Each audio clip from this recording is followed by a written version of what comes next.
My head hurts so much from watching this episode. Talking about this episode is going to be tough, but I'll do my best shot.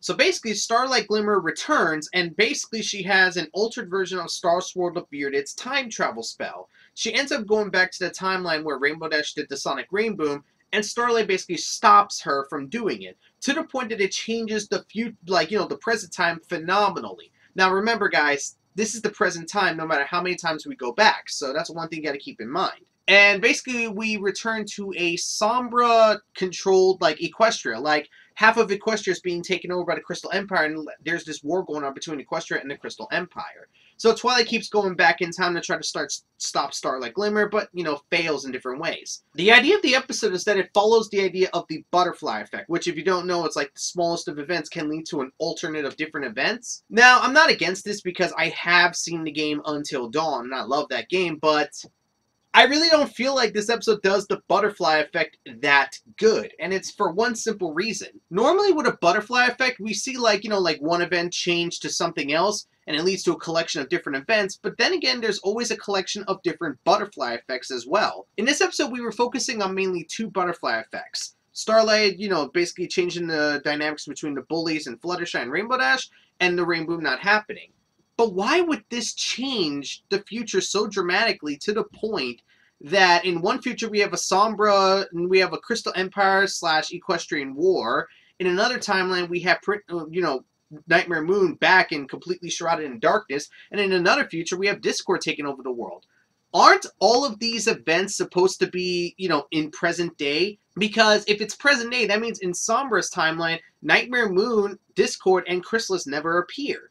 But in, Nightmare Moon's timeline, that means, the other villains don't appear. And that kind of confuses the heck out of me in some cases. It's like, how does one event change when the villains supposedly appear? Especially when some of them were fated to return, like Nightmare Moon.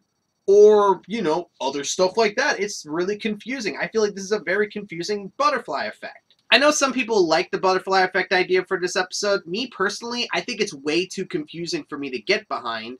But I don't hate the episode. I think the episode's rather fun. I love, Twilight trying to go through these different timelines and such.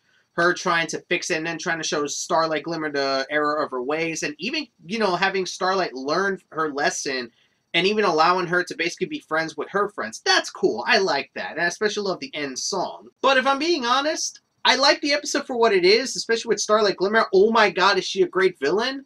But it's the butterfly effect idea throughout the entirety of the episode that just confuses the living crap out of me.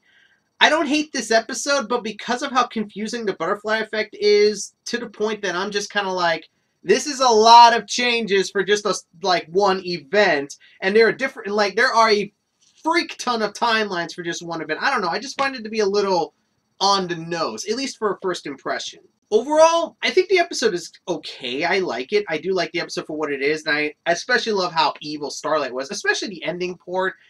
I love the ending part because we got to see Starlight go back to that town and actually reconcile with, the ones that she betrayed and stuff like that. And we see various other things of that nature. So all in all, I like this episode, but I'm definitely not going to put this in my favorites. It's a little too confusing for me. Maybe I'll have to rewatch it again to fully understand it, but for me, it's too confusing for me to fully grasp, and I don't know, maybe it's just not for me. Maybe I'm not a person meant to be in for the butterfly effect kind of episode. I don't know.